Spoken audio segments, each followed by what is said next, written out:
Hello guys, welcome back our YouTube channel short notes for education. तो आज हमारा नया टॉपिक स्टार्ट हो रहा है micro teaching lesson plan social science. तो आइए हम फटाफट से जान लेते हैं micro teaching lesson plan social science के बारे में जान लेते हैं। तो इस तरीके से आपको फॉर्मेट बना लेना है, या तो फिर आप मार्केट से भी परचेज कर सकते हैं जो फॉर्मेट बने हुए फाइल्स होते हैं। तो सबसे पहले आपको जो पहला लेसन प्लान आना है इसके अंदर वो होता है हमारा प्रश्न कौशल। ठीक है, प्रश्न कौशल के लिए आप क्या करोगे, बच्चों से जब भी कोई टीचर जो है क्लास में जाता है तो वो क्या करता है, सबसे पहले बच्चों से क्वेश्चंस पूछते हैं। तो ये फटाफट से देखते हैं। इस तरीके से आपको फॉर्मेट बना लेना है, एक टेबल बनाना है जिसमें कि 3 कॉलम्स होंगे। और सबसे पहले कॉलम में लिखना है आपको छात्र अध्यापक क्रियाएँ, या फिर अगर वो लड़की है तो छात्र अध्यापिका क्रियाएँ। उसके बाद आता है हमारा छात्र क्रियाएँ और फिर आता है हमारा घटक। ठीक है, तो इसमें आप क्वेश्चन पुट करोगे, जैसे कि इन्होंने प्रकरण ले रखा है। इनका जो प्रकरण है वह उपविषय है भूगोल और टॉपिक है आपका पर्यावरण। तो आइए देखते हैं। सबसे पहले हम क्या पूछेंगे, पर्यावरण से हमारा क्या अभिप्राय है। अब बच्चे इस पर जो है जो आपने क्वेश्चन किए हैं तो उस पर आप वो उत्तर देंगे। तो वो बताते हैं कि किसी भी जीवित प्राणी के चारों ओर पाए जाने वाले लोग या फिर सामान या वस्तुएं जो प्राकृतिक है वही पर्यावरण कहलाते हैं। ठीक है, तब ये किस प्रकार से जो क्वेश्चन आपने पूछा वो क्वेश्चन कैसा था, तो ये क्वेश्चन कैसा था, व्याकरण संगत था। इसी तरीके से आपको क्वेश्चन पुट करने हैं और फिर जो बच्चे आंसर देंगे वो आंसर आपको सेकंड कॉलम में लिखने हैं। और क्वेश्चन आपने किस तरीके से पूछा था, अब ये क्वेश्चन देख लीजिए। जैसे कि इन्होंने पूछा है कि पर्यावरण में कितने घटक हैं, तो अब पर्यावरण के कितने घटक हैं, 3 घटक हैं। पर ये क्वेश्चन किस तरीके का था, शॉर्ट क्वेश्चन था, तो इन्होंने शॉर्ट क्वेश्चन को लिख रखा है, संक्षिप्तता। ऐसे ही इन्होंने थर्ड क्वेश्चन पूछा था, फोर्थ क्वेश्चन पूछा कि प्राकृतिक पर्यावरण कैसे बनते हैं। अब ये क्वेश्चन टाइप कैसा था, ये विशिष्ट क्वेश्चन था, तो इन्होंने क्वेश्चन का टाइप दिया है विशिष्टता। तो इस तरीके से आप देख लीजिए क्वेश्चन पूछने की उचित विधि। और इसी तरीके से आपको फाइल का फॉर्मेट बनाना है। अगर आपको PDF चाहिए तो हमारे जो टेलीग्राम लिंक है वो मैं डिस्क्रिप्शन बॉक्स में डाल दे रहा हूँ, वहाँ से आप जो है चैनल ज्वाइन करके और फिर वहाँ से PDF पा सकते हैं। या तो फिर मैं जो है आपका गूगल ड्राइव का भी लिंक दे दूँगा डायरेक्ट, वहाँ से आप डाउनलोड भी कर सकते हैं। तो इस तरीके से आपको फॉर्मेट बनाना है और ये फिल करते हुए जाना है, या तो फिर आप वीडियो देखकर भी फिल कर सकते हैं। फिर लास्ट में आपको एक निरीक्षण तालिका बनाना पड़ेगा जो कि रेटिंग स्केल हमारा जारी करता है इसके अंदर। तो इस तरीके से आप 3 कॉलम बनाएंगे आपका। एक साइड होगा आपका टेलिया, फिर होगा घटक और फिर होगा रेटिंग स्केल। तो ऐसे ही लिखना है जिस तरीके से आपने क्वेश्चंस दिए थे। जैसे कि अनुबोधन कितनी बार हुआ है, 2 बार हुआ था। अधिसूचना प्राप्ति कितनी बार हुआ, 2 बार हुआ। पुनः केंद्रण 1 बार हुआ। पुनः निर्देशन 1 बार हुआ। आलोचनात्मक सजगता 1 बार हुआ। तो इस तरीके से आपको टोली देना है और फिर आपको रेटिंग यूज़ करना है 5 तक का, या फिर 6 तक का भी आप यूज़ कर सकते हैं। जैसे कि 0, 1, 2, 3, 4, 5 ऐसे करके रेटिंग स्केल दिया हुआ है। तो इसमें जो भी आपके निरीक्षक शिक्षिका हैं या शिक्षक हैं तो वो आपको रेटिंग देंगे। फिर हम आते हैं सेकंड पे। सेकंड आता है हमारा पुनर्बलन कौशल। ठीक है, इसी तरीके से आपको फॉर्मेट बना लेना है और फिर फॉर्मेट को फिल करना है। क्लास होगा 8th, सब्जेक्ट होगा सामाजिक विज्ञान, उपविषय होगा हमारा इतिहास और प्रकरण होगा राजा राम मोहन राय। ठीक है, पुनर्बलन कौशल में इस तरीके से छात्र अध्यापक क्रियाएं फॉर्मेट बनाना है आपको, फिर से छात्र क्रियाएं और घटक। इसके बाद हम क्या करेंगे, जो क्वेश्चंस हम बच्चों के सामने पुट करेंगे तो जब बच्चे उस क्वेश्चंस का आंसर देंगे तो हम उसका उत्साह बढ़ाएंगे, ताकि अगर हम प्रशंसा करते हैं तो बच्चे उसके लिए मोटिवेट होते हैं और वो फिर जो है वो अपने जो विचार होते हैं उसको सामने प्रकट कर सकते हैं, वो जाहिर कर सकते हैं, उनके अंदर का हेजिटेशन हट जाता है। तो इस तरीके से आपको क्वेश्चन पूछना है कि ब्रह्म समाज के संस्थापक कौन थे। अब बच्चे जवाब देंगे राजा राम मोहन राय। तो आपको क्या करना है, उनको अप्रिशिएट करना है, कुछ ऐसे वर्ड्स बोलने हैं तो वो वर्ड्स आपको लिखने पड़ेंगे। जैसे कि टीचर्स ने बोल दिया शाबाश। ठीक है, बच्चे क्या होते हैं, इससे खुश होते हैं, तो उनके मन में एक भावना जागृत होती है कि वो फिर से इस तरीके के आंसर्स देना स्टार्ट कर दे। अब ये क्वेश्चन किस टाइप का था, तो प्रशंसात्मक शब्दों का प्रयोग किया गया इस क्वेश्चन के अंदर। ठीक है, ऐसे ही आपको फॉर्मेट बनाना है और लिखते हुए जाना है कि आप जो टॉपिक आप कनेक्ट करोगे उसी टॉपिक से रिगार्डिंग आपको डिटेल्स भी देना होगा या फिर बच्चों से पूछना होगा क्वेश्चन। ठीक है, अब राजा राम मोहन रॉय का जन्म कहाँ और कब हुआ था, तो राजा राम मोहन रॉय का जन्म जो था बंगाल में राधा नागौर में 22 मई 1772 ईस्वी को हुआ था। इसके बाद आता है हमारा राजा राम मोहन राय को राजा की उपाधि किसने दी थी, तो ये मुग़ल सम्राट अकबर ने दिया था। तो ऐसे आपको क्वेश्चंस पुट करने पड़ेंगे और जो भी बच्चे के अंदर जो भी समस्याएं आती है वो तो सामने आपको लिखना पड़ेगा। और क्वेश्चन में क्रियाएँ किस तरीके की गई है तो वो भी आपको व्यक्त करना पड़ेगा। इसी तरीके से आपको फॉर्मेट बनाना है और लिखते हुए जाना है। जो बच्चे आंसर्स देंगे उसको अप्रिशिएट करना है, कुछ ऐसे वर्ड्स नए वर्ड्स बोलने हैं ताकि जो है बच्चे अप्रिशिएट हो सके और नए आंसर्स प्रोवाइड कर सकें, दे सकें या फिर क्रिएट कर सकें। ठीक है, आपको जो आप क्लास में जो भी प्रतिक्रिया करते हैं, जैसे गर्दन ऊपर नीचे करना या फिर नीचे हिलाना या फिर अपने हाथों का मूवमेंट कर रहे हो, तो वो चीज़ें आपको नोट करके इसमें लिखना पड़ेगा, जाकि जो भी निरीक्षक है आपकी कॉपी चेक करेंगे तो वो समझ पाएंगे कि हाँ आपने किन किन चीज़ों का यूज़ किया था, आपके संकेत कैसे थे, संकेत किस प्रकार से किया था, वो संकेत आपके धनात्मक थे या ऋणात्मक थे, इस तरीके से वो प्रयोग करना है आपको।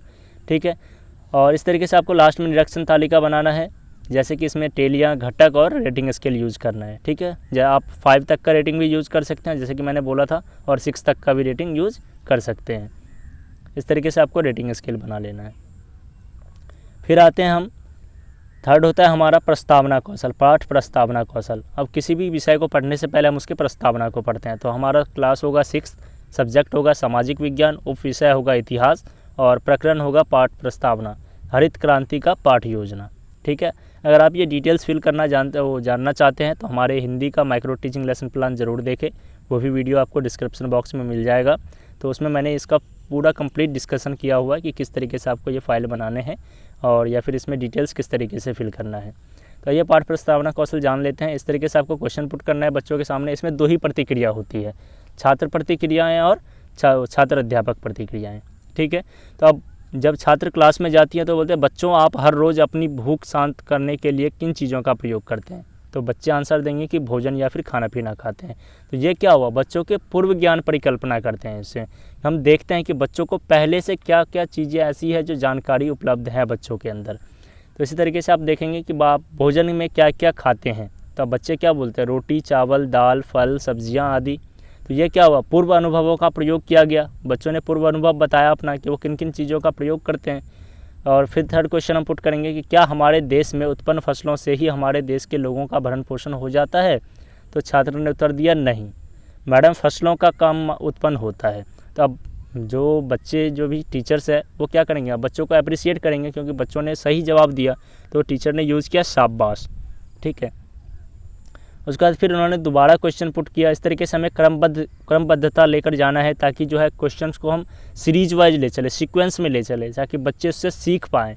कि जैसे कि हमने पहले पूछा कि हाँ आपने क्या, आप भूख मिटाने के लिए किन चीज़ों का प्रयोग करते हो, फिर जो है पदार्थ क्या यूज़ करते हो। उसके बाद हमने ये पूछा कि पदार्थ जो है हमारे यहाँ पर आपूर्ति है या नहीं है। तो इसी तरीके से आपको क्वेश्चन पुट करना जाना है, रिलेटेड क्वेश्चंस पुट करने हैं ताकि बच्चे इनको सीख पाएंगे। ठीक है, फिर आपको लास्ट में जो है निरीक्षण तालिका बनाना है और इसके अंदर वही 3 जो आपको है कॉलम्स बना लेने हैं, टेलियाँ, घटक और रेटिंग स्केल। तो फर्स्ट इसी तरीके से पूर्व ज्ञान का प्रयोग किया गया, तारतम्यता था, पूर्व अनुभवों का प्रयोग किया गया, शाब्दिक व अशाब्दिक व्यवहार यूज़ किया गया, उचित क्रमबद्धता थी, उचित संसाधनों का प्रयोग किया गया। फिर आपको रेटिंग स्केल देना है 0 से 1 2 ले 5 3 4 5। आप 6 तक का भी रेटिंग स्केल यूज़ कर सकते हैं, वैसे 5 तक का ज़्यादा अच्छा होता है बट 6 तक का भी कर सकते हैं। कई कॉलेजों में होता है कि 6 तक का यूज़ करना होता है। इसके बाद आता है हमारा उद्दीपन परिवर्तन कौशल। ठीक है, इसी तरीके से आपको पुट कर लेना है। क्लास होगा आपका 6th, विषय होगा आपका जो है सोशल साइंस और उप विषय होगा भूगोल और प्रकरण होगा मिट्टी का वर्गीकरण। अब प्रकरण वो चीज़ होता है जो आप क्लास में डिस्कशन करोगे। ठीक है, इसी तरीके से आपकी 2 यहाँ पर फॉर्मेट बनेंगे, छात्र क्रियाएँ और छात्र अध्यापक क्रियाएँ। तो छात्र अध्यापक क्रियाएँ में क्या होगा, बच्चों क्या आप पता है कि पृष्ठभूमि के में सबसे ऊपरी परत में पौधे को उगाया जाता है उसे क्या कहते हैं। अब बच्चे क्या करेंगे, इसमें आंसर देंगे कि जो हमारे पृथ्वी की सबसे ऊपरी परत होती है वो क्या होती है, मृदा या मिट्टी, जो भी आप उसे बोल सकते हैं, धरती बोलो या मृदा बोलो या मिट्टी बोलो। ठीक है, तो इस तरीके से अब ऐसे ही आपको क्या करना है, क्वेश्चंस पुट करने हैं। फिर आपको यह चीज़ नोटिस करने पड़ेंगे कि जो क्वेश्चंस आप पुट कर रहे हो तो आवाज़ आपका साउंड कैसा था, बिहेवियर कैसा था, बच्चों का बिहेवियर कैसा था, स्वर में किस तरीके का उतार चढ़ाव आया, हमारे अंतःक्रिया शैली कैसी थी या किस शैली में परिवर्तन हुआ है। तो ये चीज़ें आपको नोट करते हुए जाना है। ठीक है, लास्ट में हमें किस में यूज़ करना है। अब इन चीज़ों को इसी तरीके से हम क्वेश्चंस पुट करते जाएंगे और लिखते जाएंगे। आप ये नोट्स भी यूज़ कर सकते हैं, लिख सकते हैं इसी नोट्स को देखकर। ठीक है, ऐसे ही आपको बना लेना है फाइल और लास्ट में फिर हम इसे रेटिंग स्केल देंगे। उसके अंदर हमारा 3 कॉलम फिर से बनेगा, टेलियाँ, छात्र अध्यापक क्रियाएँ और छात्र क्रियाएँ। तो इसी तरीके से आपको पुट करना है, जो आपने मूवमेंट वगैरह जो यूज़ किया था, जो आपका ऑब्जर्वेशन था वो आपको इसमें लिखना है। अब संचालन कितनी बार हुआ था, 2 बार हमने संचालित किया था। स्वर में उतार चढ़ाव 1 बार आया था। अंतःक्रिया शैली में परिवर्तन का केंद्रन 1 बार हुआ था, केंद्रन 1 बार हुआ था। श्रव्य दर्शन में बदलाव 1 बार हुआ था। विद्यार्थी की शारीरिक सहभागिता 1 बार हुआ था। तो इस तरीके से आपको रेटिंग देना है। ठीक है, आप रेटिंग देकर छोड़ देंगे, जो निरीक्षक होगी वो आपको रेटिंग प्रोवाइड करवाएंगे कि आपका क्लास कैसा था, क्लासिक स्थिति कैसी थी। फिर लास्ट होता है हमारा उदाहरण कौशल। ठीक है, लास्ट में हम इंट्रोडक्शन एग्जाम्पल देते हैं कि किस तरीके से बच्चे एग्जाम्पल्स देकर जो है सीख सकते हैं। तो ऐसे ही आपको फॉर्मेट बनाना है, या फिर आप मार्केट से भी परचेज कर सकते हैं। फिर आपको फॉर्मेट में लिख देना है क्लास आपका होगा 8th, ठीक है, सब्जेक्ट होगा सोशल साइंस और सब्जेक्ट सोशल साइंस और सब्जेक्ट होगा आपका भूगोल और टॉपिक होगा भारत की जलवायु। ठीक है, तो इसमें हमें क्या करना है, बेसिकली उदाहरण पुट करने हैं, एग्जाम्पल्स देने हैं, और फिर छात्र क्या करेंगे, उन एग्जाम्पलों को ध्यान से सुनेंगे और डाटा स्टोर करने की कोशिश करेंगे। तो ऐसे ही आपको एग्जाम्पल्स पुट करने हैं बच्चों के सामने किसी भी चीज़ को लेकर। जैसे कि आप ज्योग्राफी पढ़ा रहे हैं, जो आपका टॉपिक है, जैसे कि टॉपिक है यहाँ पर भारत की जलवायु, तो जलवायु से रिलेटेड आप जो क्या करेंगे, बच्चों के सामने एक उदाहरण देंगे कि किस तरीके से हमारे देश में कितनी ऋतुएँ होती है, ऋतुएँ कितने कौन कौन से महीने में आती हैं, इन चीज़ों का आप वर्णन करेंगे। और वर्णन करते समय आप किन वर्डों का यूज़ करते हैं, किस तरीके से व्याख्या करते हैं, उसका आप क्या करेंगे, टेलिया देंगे। अब इन्होंने यूज़ किया तो इन्होंने क्या किया है, सरल उदाहरण का यूज़ किया तो इन्होंने सरल लिखा है, फिर रोचक उदाहरण का यूज़ किया तो रोचक लिखा है इन्होंने। तो इसी तरीके से आपको क्या करना है, उनको एक टेलिया प्रोवाइड करना है। ठीक है, फिर लास्ट में होगा आपका निरीक्षण तालिका। अब निरीक्षण तालिका में हम टेलियों को क्या करेंगे, रेटिंग स्केल देंगे। तो जो सरल उदाहरण था हमारा 2 बार यूज़ किया गया, फिर इसको 0 से 5 तक का रेटिंग देना है। जो निरीक्षण होंगी वो आपको रेटिंग देंगे। इसी तरीके से आपको लिख लेना है। अगर PDF चाहिए तो हमारे जो टेलीग्राम लिंक है उसको फॉलो करें और वहाँ से आपको PDF मिल जाएगा किसी भी टॉपिक का, जो भी हमारे वीडियो चैनल पर अपलोडेड है, तो उसका PDF पा सकते हैं। तो वीडियो देखने के लिए धन्यवाद। अगर आपको वीडियो अच्छा लगा है तो लाइक, कमेंट एंड सब्सक्राइब जरूर करें, साथ ही दोस्तों में शेयर करना ना भूलें।